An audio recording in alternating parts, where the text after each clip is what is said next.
Hi friends. ఈరోజు మహిళలు పిల్లలు పుట్టకుండా వాడుతున్న లూప్ గురించి తెలుసుకుందాం. గర్భనిరోధక సాధనాలు వాడటం వల్ల అవాంఛిత గర్భధారణను నిరోధించవచ్చు. గర్భనిరోధక సాధనాల్లో చాలా రకాలున్నాయి. వాటిలో ఒకటే ఈ లూప్. దీన్నే ఇంట్రాయుటెరిన్ డివైస్ అని కూడా అంటారు.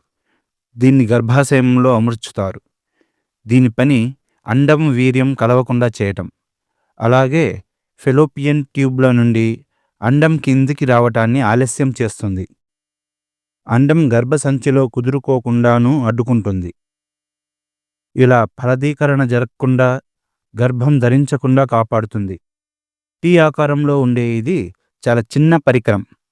ప్లాస్టిక్తో తయారయ్యే దీనికి పల్చటి రాగి తీగ చుట్టి ఉంటుంది. చాలామందికి ఇది వేసుకున్నట్లయినా అనిపించదు. లూప్ బయటకు వచ్చే అవకాశం ఉంటే 2-3 నెలల్లోనే బయటకు వచ్చేస్తుంది.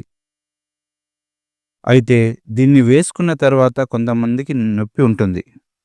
అలాగే తెల్లబట్ట, నెలసరి ఎక్కువ రోజులు కావడం వంటి సైడ్ ఎఫెక్ట్స్ ఉంటాయి. వీటికి మందులు వాడితే సరిపోతుంది. పరికరం చివర ఉండే నైలాన్ తాళ్ళు జననాంగంలోకి జారి ఉంటాయి. వీటిని పట్టుకొని చూడడం ద్వారా లూప్ సరిగా ఉందో లేదో తెలుసుకోవచ్చు. దీన్ని ప్రతి 5 ఏళ్లకు ఒకసారి మార్పించుకుంటే సరిపోతుంది. అది నెలసరి వచ్చిన వెంటనే మార్పించుకోవాలి. ఒకవేళ మీరు గర్భం ధరించాలని అనుకుంటే డాక్టర్తోనే లూప్ని తీయించుకోవాల్సి వస్తుంది.